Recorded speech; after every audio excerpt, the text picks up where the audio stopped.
Sur la manière dont c'est traité. Est-ce que c'est plus tabou ou pas, quelque part?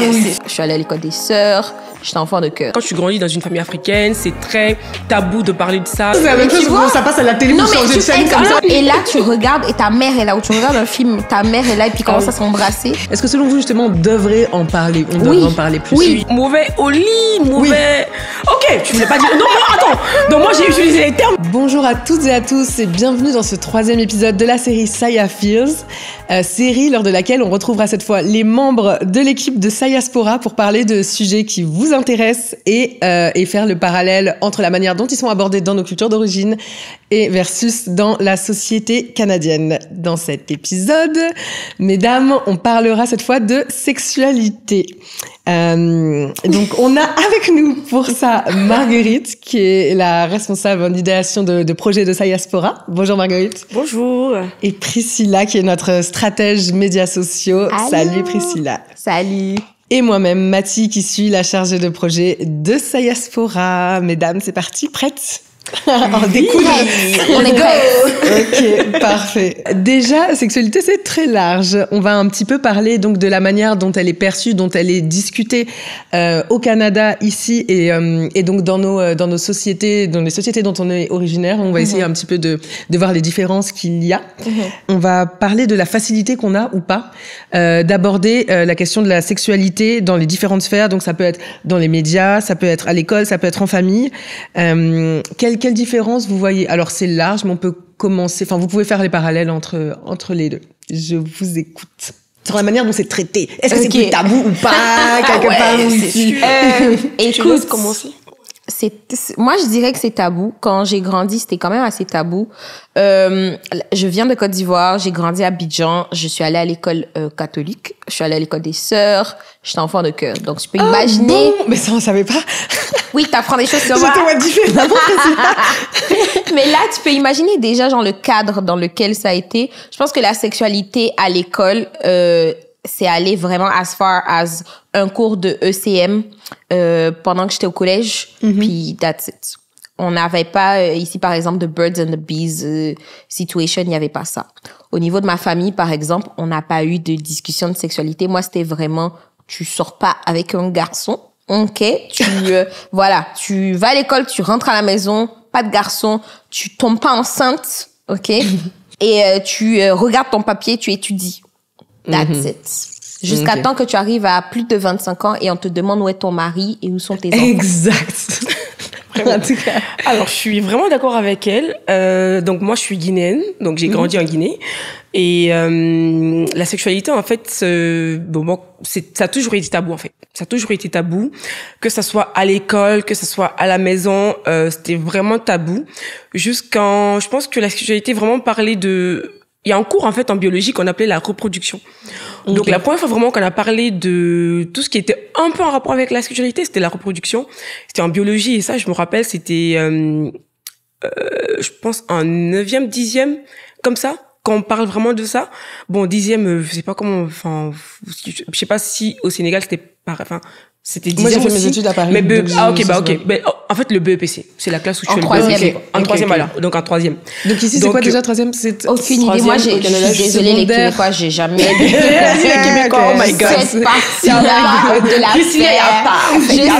Je sais juste que c'est au secondaire, genre là... Attends, est-ce que c'est au secondaire ou... Non, c'est pas au secondaire. En tout cas, t'avais quel âge? C'est au collège, quoi, en fait. Ok. C'est au collège. Donc, je pense que c'est au collège. C'est avant le lycée. Ici, c'est parce cégep. que 300... Je pense que c'est cégep, en fait, ici, finalement. High school ici, c'est pas cégep. Hein. Donc là, on parlait de la reproduction. Donc là, c'est vraiment là qu'on a un peu touché à la sexualité. Donc, le cours de reproduction, là, on parlait vraiment en profondeur, en fait, de la sexualité. Mais c'était vraiment l'aspect scientifique. On parlait pas de plaisir ou de choses comme ça. Non, pas du tout. On parlait pas du tout de ça. Ça, tu vas le découvrir après, là. Mais je veux dire, quand je dis, par exemple, qu'on parlait de ça, c'est qu'on parlait des chromosomes, quoi. Genre, on parlait des chromosomes. On parlait de la reproduction. On parlait des règles, de spermatozoïdes, des ovules. Vas-y. Là, c'est vraiment carré, quoi. Donc, ce n'est que ça, on va pas aller en profondeur. Donc après, en plus de ça, donc faut comprendre que, bon, en Afrique, déjà, quand tu grandis dans une famille africaine, c'est très tabou de parler de ça. Tu vas pas parler ouvertement de ça, en fait, avec tes tantes, avec ta mère. Enfin, ça va pas le faire du tout. Donc, moi-même, à la maison, par exemple, jamais on parlait de sexualité. Donc, comme elle a dit, te fait comprendre que tu vas à l'école, tu étudies, tu rentres à la maison, les garçons, laisse tomber. Va pas vers les garçons, quoi. Voilà, étudie et tout, puis voilà, c'était ça. Donc, il y a pas de sexualité à la maison. Non. Est-ce que c'est la même chose quand ça passe à la télé, vous changez de chaîne comme ça? Mais on est tous passés par là en plus. Tu regardes les telenovelas, là, genre avec... parce que nous, on regardait, c'était le... Ouais, moi aussi. Et là, tu regardes, et ta mère est là, ou tu regardes un film, ta mère est là, et puis commence à s'embrasser. C'est là que tu te rappelles que tu as mis quelque chose au frigo, que tu as oublié, ou ton téléphone, ou tu regardes partout, sauf la télé. Parce que sinon, elle va te regarder et dire, ah, c'est ça que tu aimes. Justement. Le moment de flottement. Je suis grave d'accord avec elle, parce qu'en fait, c'est le moment, quand ça arrive là, je suis là, je cherche je ne sais pas quoi. Ouais, je vais commencer à baisser la tête, à regarder de ci, de là. Je suis en mode, moi, j'ai pas vu. Et moi, la télé, elle est devant moi, je ne sais pas. Moi, je sais pas. Peut-être qu'elle est à côté, mais non, je ne sais pas. Et justement, et par rapport à ici, comment vous percevez que c'est discuté, que c'est abordé ici, par exemple, au Canada? Est-ce que vous avez parfois été choqué, par exemple, par certaines choses, ou par la manière dont on pouvait en parler en famille, ou est-ce que...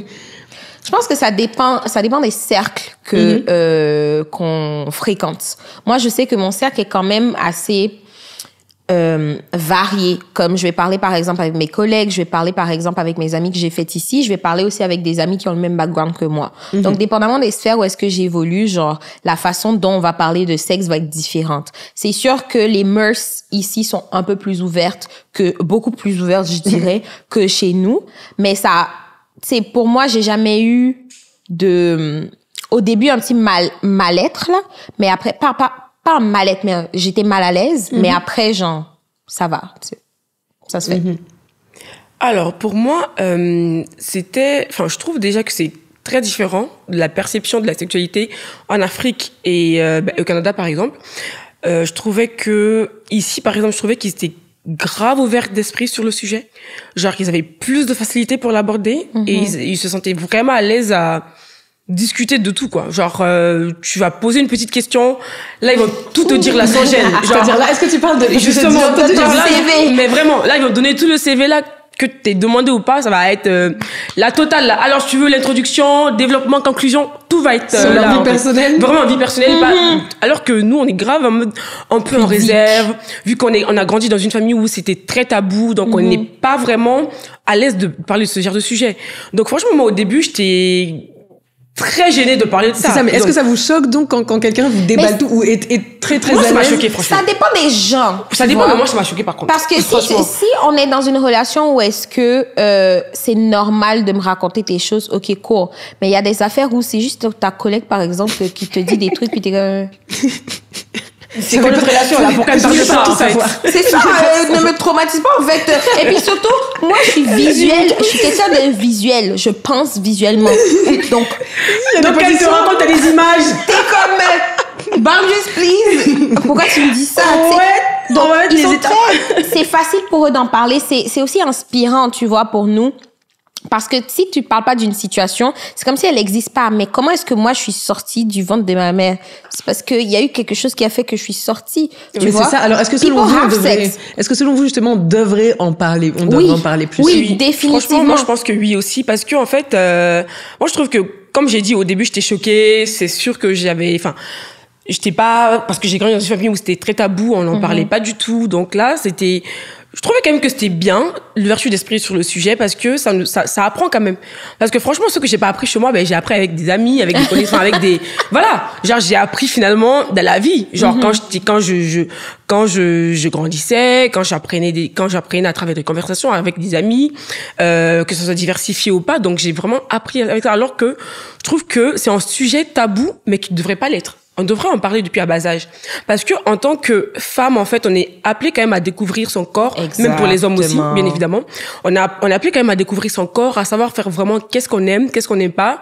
Et à vraiment, en fait, se découvrir soi-même. Pour moi, c'est pas quelque chose sur lequel on devrait être shame. People have sex. Yeah. C'est comme ça que les enfants, ils sortent. Si tu n'as pas parlé de ta fille à 14 ans, moi, je pense que j'ai eu mes règles à 11 ans ou à 9 ans. Donc, à partir de 9 ans, tu peux avoir un enfant. Toi, tu sais pas comment on fait un enfant. Tu joues, je sais pas, avec un garçon, whatever. Something happened, t'es enceinte. On va te shame encore d'être enceinte. Alors que si t'es au courant que, OK, dès que tu commences à avoir tes règles, ma chérie, tu peux avoir un enfant. Voici comment ça se passe. Voici comment éviter. C'est pas parce que tu parles de sexe que ça veut dire que tu es mal éduqué. Au contraire. Parce que si tu sais pas, c'est là où est-ce que les grossesses non désirées arrivent. C'est là où est-ce que les maladies sexuellement transmissibles, où est-ce que t'étais même pas au courant que ça existait, arrivent. Faut savoir qu'est-ce qui se passe pour pouvoir avoir des moyens de prévention. C'est pas... Exactement, c'est que le fait de pas en parler, ça nous met dans des situations à risque en réalité. Exactement. C'est comme ce tabou conduit à plus de risques qu'autre chose. Mais oui. C'est comme... Et justement, quand on parle de risque, du fait de ne pas en parler, selon vous, à qui la responsabilité d'en parler? Alors, est-ce que ça devrait être aux parents? Moi, je dirais les parents. Franchement, je dirais les parents parce que...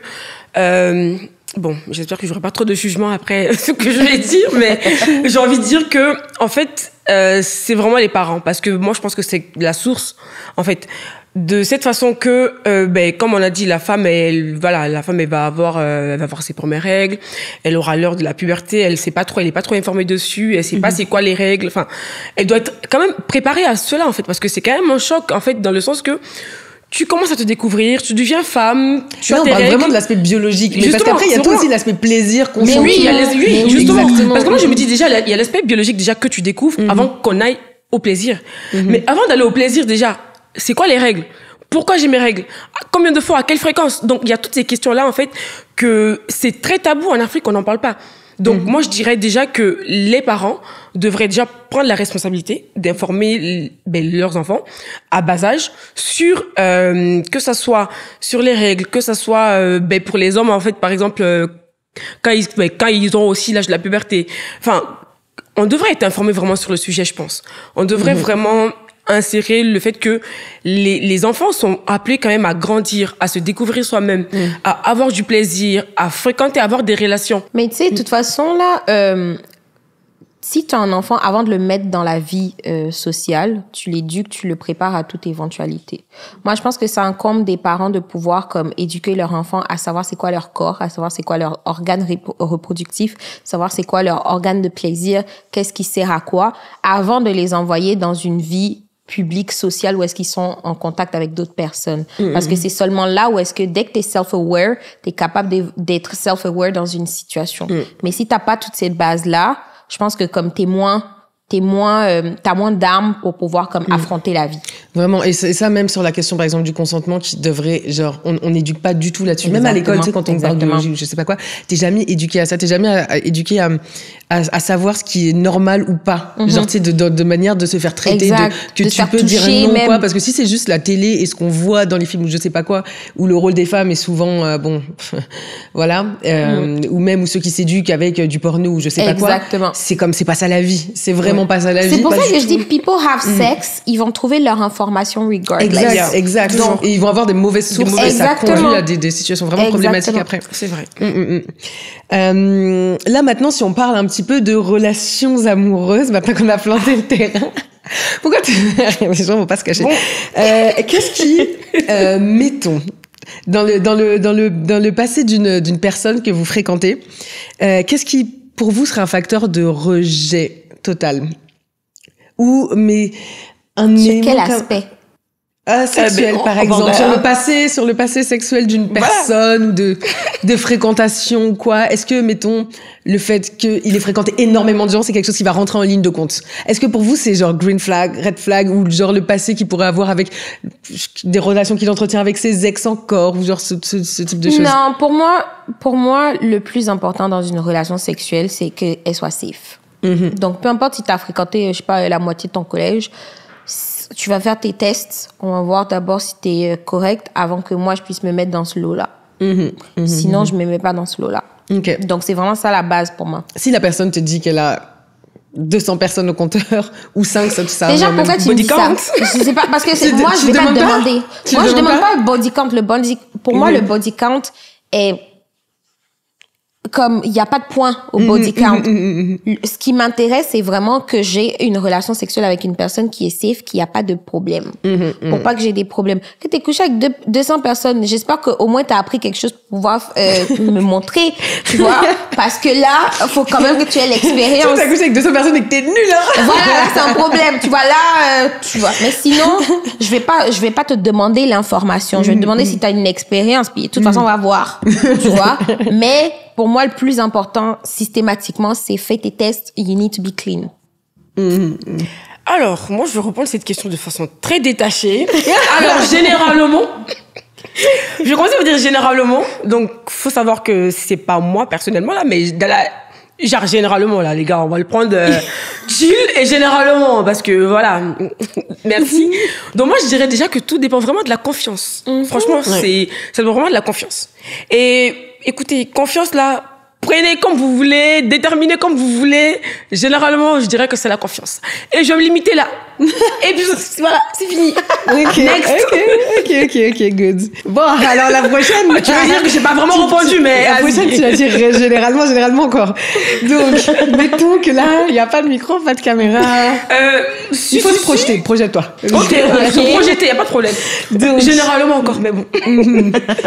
Mettons que l'individu là, un partenaire régulier, est mauvais. Est mauvais, il est vraiment mauvais. Est-ce que l'amour sauverait tout quand même? Est-ce que vous verriez avoir une relation de couple épanouie? Ma belle. Si ce facteur-là. Ma belle. Quand tu dis. Attends. Quand tu dis mauvais, là, mauvais comment? Mauvais au lit, mauvais. Oui. Ok, tu voulais pas dire. Non, attends. Donc moi, j'ai utilisé les termes que tu voulais pas dire, en fait. Ok, généralement. D'accord. Généralement, écoute. Priscilla, je te laisse répondre. En premier. Non, mais tu m'as l'air d'être très enjaillée sur le sujet, ma belle. Donc, je te laisse. Écoute, en fait, c'est très. Parce que, en fait, le sexe ne devrait pas être comment dirais-je, un facteur déterminant dans une relation. Pas déterminant, mais le seul facteur dans une relation, dans le sens où si on a une relation comment dirais-je, qui est basée sur la confiance, qui est basée sur la loyauté, un respect mutuel, puis on évolue ensemble, we're gonna find a way. En fait, ça dépend de comment est-ce que j'ai découvert que tu es mauvais, tu vois. Parce que si c'est au début, j'ai découvert que tu es mauvais, malheureusement, je vais pas entertain ça trop longtemps, tu vois. Mais si on est rentré dans parce que moi, je suis quelqu'un qui est je suis sapiosexuel. Donc, avant toute chose, mon corps est stimulé par mon cerveau. Donc, si tu me stimules mon cerveau, je vais être stimulée. On va trouver, we're gonna find a way. Mais si déjà tu me stimules pas le truc, ça va pas aller quelque part, tu vois. Donc, je veux pas dire que je peux pas, tu vois. Mais, faut pas que ça soit la base. Tu vois, c'est juste ça. Je dirais franchement que, comme tu as dit, franchement, le sexe ne devrait pas être un facteur, déterminant d'une relation. Parce que je trouve quand même que dans la relation, déjà, ça englobe déjà le respect, la confiance, et ça a quand même un aspect, franchement, le sexe peut avoir un aspect très important dans la relation, mais si je devrais dire en pourcentage, ça va pas être en 100%, par exemple. Il y a pas mal d'autres facteurs, en fait, qui complètent, en fait, le sexe dans la relation. Donc, franchement, je dirais que, déjà, la communication, c'est important. Donc, moi, déjà, quand je dois m'engager avec une personne, faut savoir que on doit communiquer, on doit avoir une bonne communication. Parce qu'il y a communiquer aussi, faut vraiment avoir une bonne communication. Écoute, on va tout dire, là. Donc, il faut bien communiquer et tout ça, vraiment savoir, qu'est-ce que chacun aime, ce que chacun préfère. Et ensuite, après, franchement, s'il y a un problème de ce côté, je pense que comme elle a dit, on va trouver vraiment une entente, en fait. C'est-à-dire qu'à travers la communication, on va savoir comment on va fixer, en fait, c'est ça. Comment on va fixer le fait que ça ne pourrait pas aller. Tu vois, il y a beaucoup de choses qui peuvent aider. Il y a plusieurs outils, par exemple, il y a des sextoys. Peut-être que quand on dit mauvais, là, c'est mauvais comment? Parce que tu vois, il y a des choses que malheureusement... C'est pas bien, c'est pas bien. Non, mais attends. Tu prends pas du plaisir. Disons c'est dans le savoir-faire. Mauvais avec tout. Avec tout ce qu'il peut utiliser, il sait pas faire. Mais peut-être parce qu'on l'a pas bien éduqué sur ça, tu vois, c'est ça le truc aussi. Ou peut-être que ça ne marche juste pas aussi. Et c'est ça, je vais aller dans les deux. Je vais aller dans les deux trucs. Impuissance, ça ne marche pas, alors, par contre. Impuissance, des fois, c'est mental aussi. Oui, ça peut être mental, mais... Donc, j'essaie vraiment de me jouer l'avocat du diable. Mais vraiment, c'est ça. Hein. Voilà. Moi, je fais la défense et tout. Tu défends beaucoup. C'est un préface. C'est un préface. Voilà, c'est un préface. Ce que je veux dire, c'est que il y a plusieurs, outils qui peuvent permettre, si vous êtes dans une relation qui est committed et qui est importante pour vous, il y a plusieurs outils qui peuvent permettre d'améliorer cette situation. Mais ça, c'est dans un cas. Si vous êtes dans un autre cas, où est-ce que tu as commencé? Hein? Parce que ça dépend de où vous êtes situé. Si au début, tu commences à connaître un gars et puis tu vois que ça, là, ça marche pas. Tu as essayé une fois, ça marche pas. Tu as essayé deuxième fois. C'est qu'il s'est même pas fait. Parce que c'est ça que je demande. C'est que soit il s'est pas fait, soit c'est vraiment genre, il peut pas changer ça. Tu vois, il y a plusieurs trucs. S'il peut pas changer ça, c'est une décision. Soit tu décides d'aller avec, soit tu décides de te retirer. Et rien n'est forcé dans la vie. Est-ce que tu vas rester ou tu vas quitter? Parce que justement, le côté sexuel n'est pas complété. Enfin, le devoir n'est pas rempli. Quoi. Si je suis déjà amoureuse de toi... Elle a dit le devoir n'est pas rempli. Le devoir n'est pas rempli. Mais non, mais si je suis déjà amoureuse de toi, we're gonna make it work. Si j'ai un pied dedans, c'est-à-dire que si c'est quand je te découvre que ça arrive... Tu sors. Je peux sortir. Donc tu laisses le jeune homme seul et puis tu t'en vas. C'est juste un moment. Tu n'es pas un moment, j'avoue. Hein. Qu'est-ce qu'elle est pas Mais vous savez qu'en plus, il me semble que tu peux divorcer. Je crois que c'est une des causes de divorce acceptées. Il remplit pas son devoir conjugal. Je sais plus dans quelle société. Bah oui. Je sais plus dans quelle société. Je sais pas si c'est au Canada ou en France ou dans un des pays d'Afrique, mais genre, il me semble, j'avais vu ça. Abidjan, là-bas, c'est motif de motif de divorce. C'est vraiment un motif de tromperie. Ah bon. Ah, motif de tromperie. Ah oui. Oui, mais motif de tromperie. ça c'est partout. Mais après, tu vas ailleurs. Si t'as pas de satisfaction dans ce que tu te trouves, ben tu vas ailleurs. Donc après, j'ai trompé parce que si, parce que ça. Faut pas minimiser l'importance du sexe. Oui, faut pas. Ouais. C'est super important. C'est une façon dont les couples se retrouvent. C'est une façon dont les couples communiquent. C'est une façon pour apaiser le cœur de ton homme quand au travail là-bas ça a été compliqué. Non mais vraiment, tu vois, c'est une façon dont les gens communiquent. Mais ce que je veux dire, c'est que ça ne devrait pas être le seul facteur dans un couple. Donc si vous avez construit votre relation seulement sur le sexe, ça va pas marcher. Si vous n'avez pas construit votre relation sur le sexe, il y a d'autres choses, you can make it work. Est-ce que vous avez vu, là je repensais pendant que vous parliez, la vidéo de Loris, je crois Loris ou Yoris, je sais plus comment on prononce. C'est un Italien là qui fait des vidéos comme des micro-trottoirs. Oui. Est-ce que c'était pas à Abidjan, je sais plus. Il allait dans un pays d'Afrique noire demander donc micro-trottoir. Est-ce que pour vous l'amour sans sexe c'est possible, je sais pas quoi.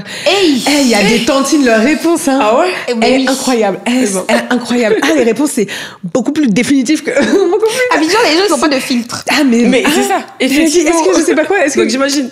En tout cas, franchement, je vous encourage à aller la voir. Je la mettrai peut-être mais tu si vois, ça intéresse les gens en barre de commentaires. C'est un sujet tabou dans les familles, mais c'est pas un sujet tabou dans les micro-trottoirs. Tu vois, la façon dont ils parlent de ça, là.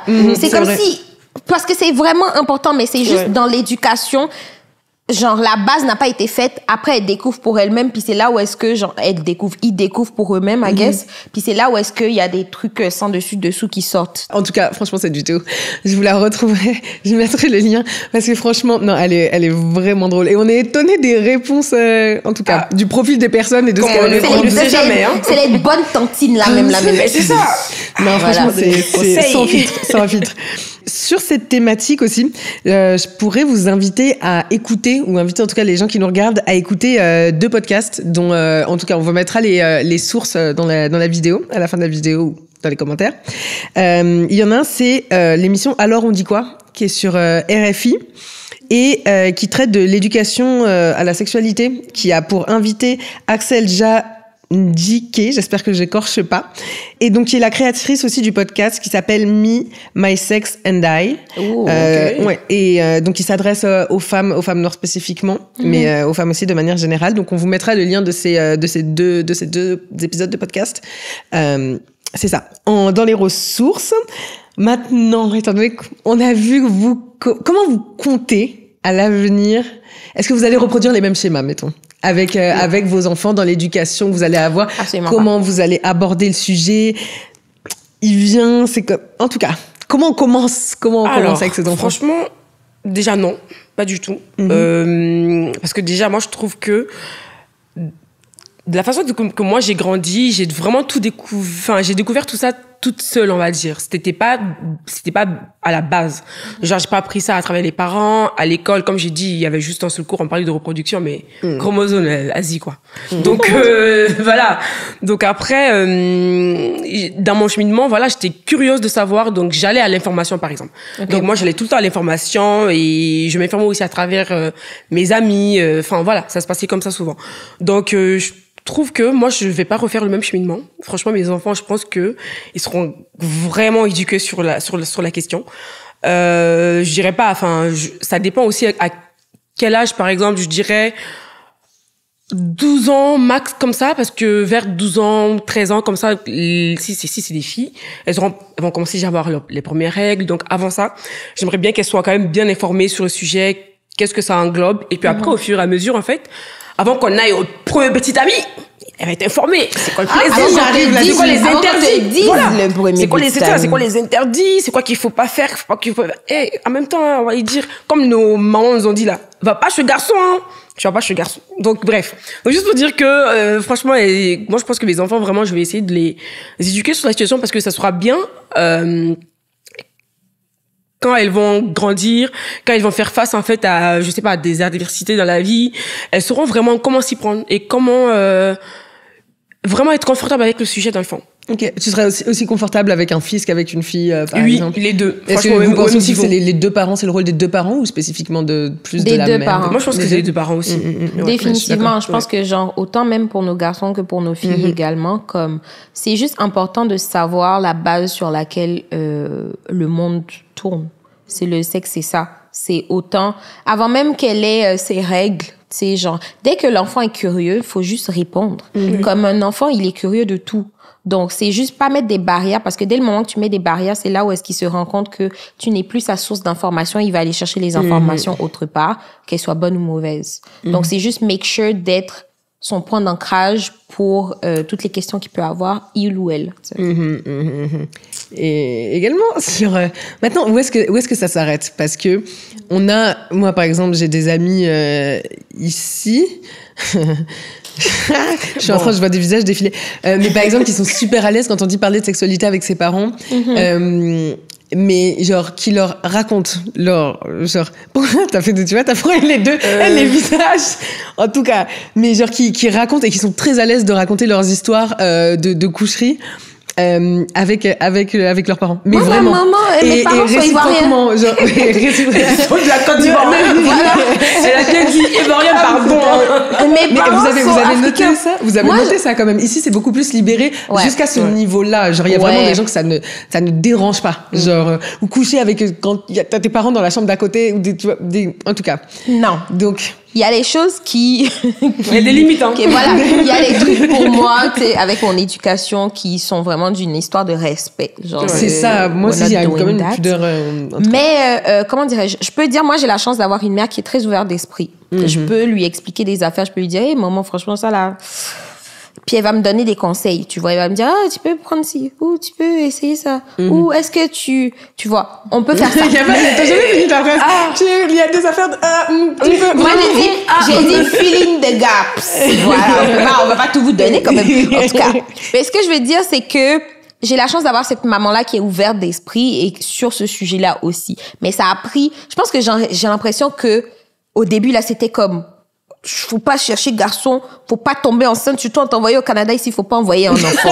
Envoie un diplôme. Et puis après, quand elle a vu que j'étais en âge de me marier, selon elle, genre, et d'avoir des relations pour elle, genre, j'ai eu.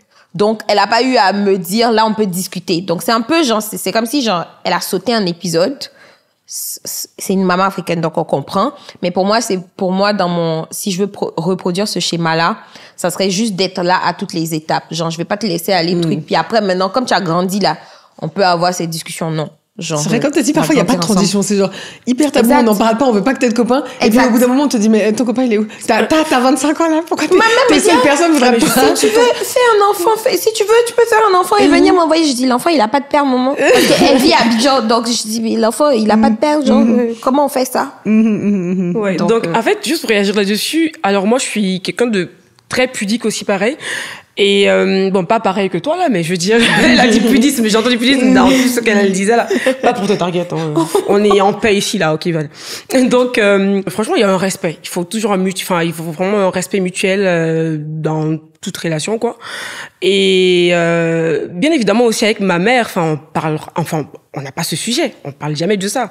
Mais comme elle a dit, c'est comme elle s'est rendue compte que oui, elle a l'âge d'avoir des copains, elle a eu des relations, donc là, elle va me donner des conseils. Même des conseils, ça sera vraiment très restreint un peu, quoi. Genre, c'est vraiment des conseils. Tu te rends compte que c'est des conseils sur la défensive. Il genre, faut te protéger. Toi, moi, je vais juste écouter, hein. Après, quand je dis, ok, maman, merci, maman. Point, moi, je me limite là, pas de commentaires. Moi, je dis rien, j'écoute. Je donne pas mon avis, rien du tout. J'écoute, je dis, merci, maman. C'est elle elle va donner la conclusion, elle va donner l'introduction, elle va tout dire. Quand elle va terminer, je vais dire, ah, ok, y a pas de souci, j'ai compris. Ici, par contre, il y a pas trop de limites par moment. Franchement, c'est tellement, il y a une ouverture d'esprit, c'est incroyable. Genre, j'ai jamais vu ça, c'est incroyable. Après, moi, je me dis, si ça leur convient, s'ils sont à l'aise là-dedans. Oui, pourquoi pas, quand même. C'est genre, tu sais, ils font de mal à, enfin, c'est une autre culture. Ouais, c'est ça, vraiment. Là, oui, mais je veux dire, par exemple, tu peux être là avec ta collègue de travail, je peux juste te poser une petite question, là, par exemple. Alors là, elle va te donner tout, non? Mais là, moi, je vais dire TMI. Moi, j'adore dire TMI aux gens. Dès que tu commences, je vais dire TMI, je suis visuelle. Ah ouais. Elle va dire, stop, j'ai des visions là. Ouais, faut arrêter. Ouais, c'est une question de boundaries. Tu peux être truc, mais moi, genre, c'est différent. Respecte mes boundaries, arrête de me parler de tes affaires. Ou quand tu me parles, il y a un certain point où, puis si c'est quelqu'un qui te respecte, quelqu'un qui t'apprécie, elle va savoir ses boundaries, va respecter ses boundaries. C'est sûr. Bon, ben merci beaucoup, mesdames, d'avoir partagé ça avec nous. Ma foi, c'est un sujet qui est intéressant et qu'on n'a pas fini d'aborder, à mon avis.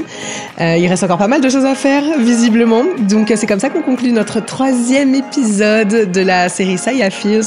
On espère que ça vous a plu.